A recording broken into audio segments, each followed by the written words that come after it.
ನಮಸ್ಕಾರ ಸ್ನೇಹಿತರೆ, ರಮ್ಯಾ ಭಕ್ತಿಧ್ವನಿ ಯೂಟ್ಯೂಬ್ ಚಾನಲ್ಗೆ ನಿಮಗೆಲ್ಲರಿಗೂ ಪ್ರೀತಿಯ ಸ್ವಾಗತ. ಮೊದಲನೆಯದಾಗಿ ವರಮಹಾಲಕ್ಷ್ಮಿ ಹಬ್ಬದ ಶುಭಾಶಯಗಳು. ಆದರೆ ವರಮಹಾಲಕ್ಷ್ಮಿ ಹಬ್ಬದ ದಿನ ವ್ರತಕಥೆಯನ್ನು ಕೇಳಲೇಬೇಕು.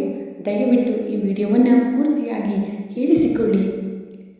ಪೂರ್ವದಲ್ಲಿ ಸತ್ಯಲೋಕದಲ್ಲಿ ವಾಸ ಮಾಡುತ್ತಿದ್ದ ಸನಕಾದಿ ಮಹರ್ಷಿಗಳು ಸೂತ ಪುರಾಣಿಕರನ್ನು ಕುರಿತು ಲೋಕದಲ್ಲಿ ಅತ್ಯುತ್ತಮವಾದ ವ್ರತವನ್ನು ನಮಗೆ ತಿಳಿಸಬೇಕೆಂದು ಕೇಳಿಕೊಂಡರು.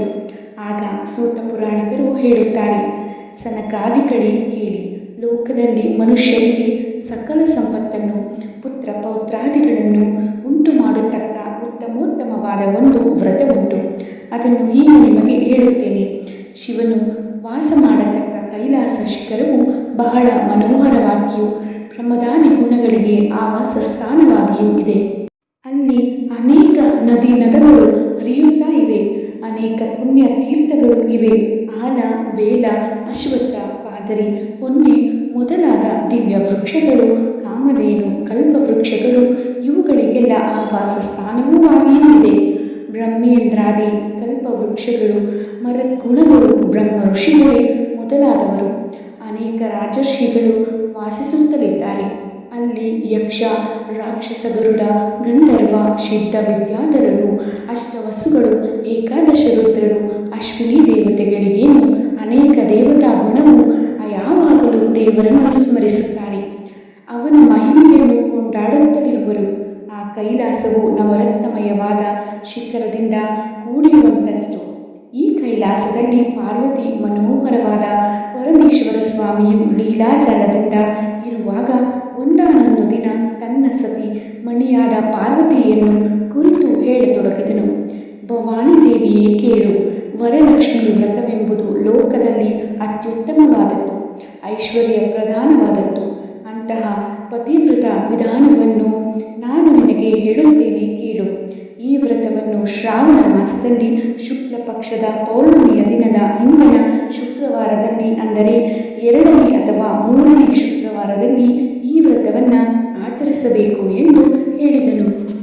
ಆ ವ್ರತ ವಿಧಾನವು ಹೇಗೆಂದು ಪಾರ್ವತಿಯು ಕೇಳಲು ಅದಕ್ಕೆ ಪರಮೇಶ್ವರನು ಹೇಳುತ್ತಾನೆ, ಪರ್ವತ ಪುತ್ರಿಯೇ ಕೇಳು, ಶ್ರಾವಣ ಮಾಸದಲ್ಲಿ 2ನೆಯ ಶುಕ್ರವಾರದ ದಿನ ಈ ವರಮಹಾಲಕ್ಷ್ಮಿ ವ್ರತವನ್ನು ಕಲ್ಪೋಕ್ತ ವಿಧಾನದಿಂದ ಭಕ್ತಿ ಪುರಸ್ಸರವಾಗಿ ಪೂಜೆ ಮಾಡಬೇಕು. ಅಂತಹವರು ಇಹದಲ್ಲಿ ಸಕಲ ಸಂಪತ್ತುಗಳನ್ನು ಪಡೆಯುತ್ತಾರೆ. ಈ ವ್ರತದ ವಿಚಾರದಲ್ಲಿ ಒಂದಾನೊಂದು ಇತಿಹಾಸ ಉಂಟು. ಅದನ್ನು ನಾನು ನಿನಗೆ ಹೇಳುತ್ತೇನೆ ಕೇಳು.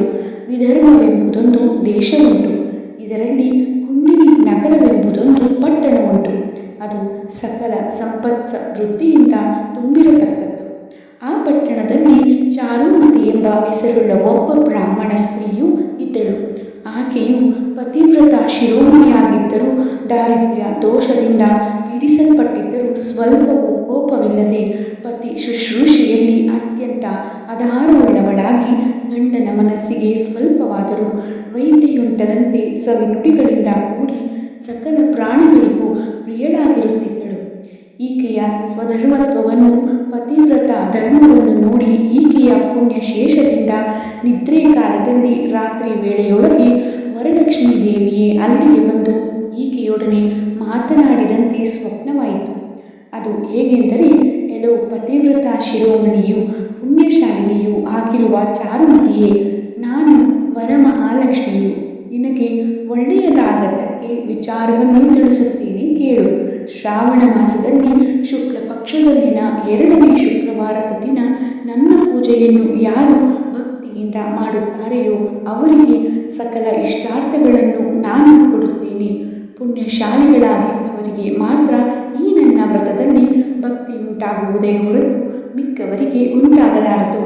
ಇಹದಲ್ಲಿ ನನ್ನನ್ನು ಯಾರು ಆರಾಧಿಸುವುದರೋ ಅವರೇ ಧನ್ಯರು, ಅವರೇ ಸಾಹಸಿಗಳು, ಅವರೇ ಸ್ತೋತ್ರಾರ್ಹರು, ಅವರೇ ಪಂಡಿತರೆಂದು ತಿಳಿಯುವುದು. ಯಾರು ನನ್ನ ಕಟಾಕ್ಷಕ್ಕೆ ಭಾಗಿಗಳೆಲ್ಲವೂ ಅವರ ಬಾಳು ವ್ಯರ್ಥವೇ ಸರಿ. ನನ್ನ ವ್ರತಾಚರಣೆಯನ್ನು ಮಾಡತಕ್ಕವರಿಗೆ ಅಷ್ಟಭೋಗ ಸುಖ ಸಂತೋಷಗಳು ಸಕಲ ಸಾಮ್ರಾಜ್ಯವು ದೊರೆಯುವುದಲ್ಲದೆ ಅಂತ್ಯದಲ್ಲಿ ಶಾಶ್ವತವಾದ ಮುಕ್ತಿಯುಂಟಾಗುವುದರಲ್ಲಿ ಯಾವ ಸಂದೇಹವೂ ಇಲ್ಲ. ಹೀಗೆಂದು ಚಾರುಮತಿಯೊಂದಿಗೆ ಹೇಳಿ ವರಮಹಾಲಕ್ಷ್ಮಿಯು ಅಂತರ್ಧಾನವನ್ನು ಹೊಂದಿದಳು. ಚಾರುಮತಿಯಾದರೂ ಆ ಕೂಡಲೇ ನಿದ್ರೆಯಿಂದೆದ್ದು ಸಂತೋಷದಿಂದ ಕೂಡಿ ತನ್ನ ನೆಂಟರಿಷ್ಟರಿಗೆಲ್ಲ ಈ ಸ್ವಪ್ನ ವೃತ್ತಾಂತವನ್ನು ಹೇಳಿದಳು. ಸಕಲರು ಇದನ್ನು ಕೇಳಿ ಆನಂದಭರಿತರಾದರು. ಆ ಬಳಿಕ ಚಾರುಮತಿಯೇ ಮೊದಲಾದವರೆಲ್ಲ ವರಲಕ್ಷ್ಮಿ ವ್ರತದ ದಿನವನ್ನೇ ಎದುರು ನೋಡುತ್ತಿದ್ದರು. ಇವರ ಭಾಗ್ಯವಶದಿಂದ ಶ್ರಾವಣ ಮಾಸವು ಬಂದಿತ್ತು. ಆ ತಿಂಗಳಿನ 2ನೇ ಶುಕ್ರವಾರದ ದಿನ ಕಲ್ಪೋಕ್ತ ವಿಧಿಗಳಿಂದ ಸರ್ವರೂ ಈ ವ್ರತವನ್ನು ಭಕ್ತಿಪೂರ್ವಕವಾಗಿ ನೆರವೇರಿಸಿದರು. ಈ ವ್ರತವನ್ನು ಮಾಡಿದ ಎಲ್ಲರಿಗೂ ಲಕ್ಷ್ಮೀದೇವಿಯ ಅನುಗ್ರಹ ಉಂಟಾಗಿ ಸುಖದಿಂದಿದ್ದರು. ವರಮಹಾಲಕ್ಷ್ಮಿಯ ಅನುಗ್ರಹಕ್ಕೆ ಪಾತ್ರಳಾದ ಚಾರುಮತಿಯಾದರೂ ಸಕಲ ಐಶ್ವರ್ಯದಿಂದಲೂ ಪುತ್ರ ಪೌತ್ರಾದಿಗಳಿಂದಲೂ ಕೂಡಿ ಧವಳಾಗಿ ಬಡವರಿಗೆ ಅನ್ನ ವಸ್ತ್ರಾದಿಗಳನ್ನು ಕೊಡುತ್ತಾ ಬಂಧು ವರ್ಗದವರನ್ನು ಕಾಪಾಡುತ್ತಾ ಇಹಲೋಕದಲ್ಲಿ ಸಕಲ ಸುಖಗಳನ್ನು ಪಡೆದು ಪರಲೋಕದಲ್ಲೂ ಉತ್ತಮೋತ್ತಮವಾದ ಮುಕ್ತಿಯನ್ನು ಹೊಂದಿದಳು. ಆದ ಕಾರಣ ವಿಲೋ ಪಾರ್ವತಿಯೇ, ಇಹದಲ್ಲಿ ಯಾರು ಈ ವರಲಕ್ಷ್ಮಿ ವ್ರತವನ್ನು ಭಕ್ತಿ ಪುರಸ್ಸರವಾಗಿ ಮಾಡುತ್ತಾರೆಯೋ ಅಂತಹವರು ಸಕಲ ಐಶ್ವರ್ಯಗಳನ್ನು ಪಡೆಯುತ್ತಾರೆ. ಹೀಗೆಂದು ಪರಮೇಶ್ವರನು ಪಾರ್ವತಿಗೆ ಹೇಳಿದನು. ಆಗ ಪಾರ್ವತಿಯು ಪರಮೇಶ್ವರನನ್ನು ಕುರಿತು ಇಂತೆಂದಳು: ಪರಶಿವನೇ, ನಾನು ಈ ವ್ರತವಿಧಾನವನ್ನು ತಿಳಿಯಲು ಕಾರಣನಾಗಿರುವನು. ಇದರ ವಿಧಿಯನ್ನು ದಯಮಾಡಿ ನನಗೆ ತಿಳಿಸಬೇಕೆಂದು ಕೇಳಿದಳು. ಆಗ ಶಿವನು ಮತ್ತೆ ಇಂತೆಂದನು: ಪಾರ್ವತಿಯೇ ಕೇಳು, ಈ ವರಮಹಾಲಕ್ಷ್ಮಿ ವ್ರತವನ್ನು ಸ್ತ್ರೀಯರಾಗಲಿ ಪುರುಷರಾಗಲಿ ಮಾಡಬಹುದು. ಮಧ್ಯಾಹ್ನದಲ್ಲಿ ಅಭ್ಯಂಜನವನ್ನು ಮಾಡಿಕೊಂಡು ಶುದ್ಧ ವಸ್ತ್ರಗಳನ್ನಿಟ್ಟು ನಿತ್ಯ ಕರ್ಮಗಳನ್ನೆಲ್ಲ ತೀರಿಸಿಕೊಂಡು ತನ್ನ ಮನೆಯಲ್ಲಿ ಮನೋಹರವಾದ ಪ್ರದೇಶದಲ್ಲಿ ಶುದ್ಧಿಯನ್ನು ಮಾಡಿ ರಂಗವಲ್ಲಿಯಿಂದ ಅಲಂಕರಿಸಿ ಅಲ್ಲಿ ದಿವ್ಯತರವಾದ ಮಂಟಪ ಒಂದನ್ನು ನಿರ್ಮಿಸಿ ಅದರಲ್ಲಿ ಪಂಚವರ್ಣದಿಂದ ಕೂಡಿದ ಅಷ್ಟದಳ ಪದ್ಮವನ್ನು ಬರೆದು ಅದರಲ್ಲಿ ತಾಮ್ರ ಪಲ್ಲವಗಳಿಂದ ಕೂಡಿದ ಕಳಶವನ್ನಿಟ್ಟು ವರಲಕ್ಷ್ಮೀ ದೇವಿಯ ಪ್ರಾಣ ಪ್ರತಿಷ್ಠೆಯನ್ನು ಮಾಡಿ ವಿಧಾನದಿಂದ ಆರಾಧಿಸತಕ್ಕದ್ದು. ಪದ್ಮಾಸನಿ ಎಂಬ ಮಂತ್ರಪೂರ್ವಕವಾಗಿ ದೇವಿಯನ್ನು ಸರ್ವೋಪಚಾರದಿಂದ ಸಂತಸಗೊಳಿಸಬೇಕು. ಫಲ ದಕ್ಷಿಣೆ ಪಯನಾದಿಗಳನ್ನು ಯೋಗ್ಯವಾದ ಬ್ರಾಹ್ಮಣನಿಗೆ ಪಾನ ಮಾಡತಕ್ಕದ್ದು. ಸುವಾಸಿನಿಯರನ್ನು ಮಂಗಳ ದ್ರವ್ಯಗಳಿಂದ ಪೂಜಿಸತಕ್ಕದ್ದು. ಬ್ರಾಹ್ಮಣ ದಂಪತಿಗಳಿಗೆ ಭೋಜನವನ್ನು ಮಾಡಿಸಿ ಭೂರಿ ದಕ್ಷಿಣೆಗಳನ್ನು ಕೊಡಬೇಕು. ಅನಂತರ ಕಥೆಯನ್ನು ಭಕ್ತಿಯಿಂದ ಕೇಳಬೇಕು. ಈ ರೀತಿಯಾಗಿ ವ್ರತವನ್ನು ಮಾಡಬೇಕೆಂದು ಈಶ್ವರನು ಪಾರ್ವತಿ ದೇವಿಯೊಂದಿಗೆ ಹೇಳಿದಾನೆಂಬುದಾಗಿ ಸೂತ ಪುರಾಣಿಕರು ಸನಕಾದಿ ಮಹರ್ಷಿಗಳಿಗೆ ಹೇಳಿದರು.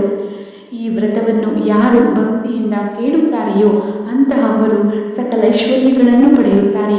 ಈ ಕಥೆಯನ್ನು ಯಾರು ಕೇಳುತ್ತಾರೆಯೋ, ಯಾರು ಹೇಳುವರೋ ಅವರಿಗೆ ದಾರಿದ್ರ್ಯವೆಂಬುದು ವಂಶವಾಗಿ ಅಂತ್ಯದಲ್ಲಿ ಶಾಶ್ವತವಾದ ಮುಕ್ತಿ ಸುಖವನ್ನು ಪಡೆಯುತ್ತಾರೆ ಎನ್ನುವ ಭವಿಷ್ಯೋತ್ತರ ಪುರಾಣೋಕ್ತವಾದ ಶ್ರೀ ವರಮಹಾಲಕ್ಷ್ಮಿ ವ್ರತ ಕಥಾ ಭಾಗವು ಸಂಪೂರ್ಣವಾಗುತ್ತದೆ. ಸ್ನೇಹಿತರೆ, ಈ ವಿಡಿಯೋವನ್ನು ಆಲಿಸಿದ್ದಕ್ಕಾಗಿ ಪುಣ್ಯ ದೊರೆಯಲಿ. ಹೇಳಿದವರಿಗೂ ಕೇಳಿದವರಿಗೂ ಒಳಿತಾಗಲಿ.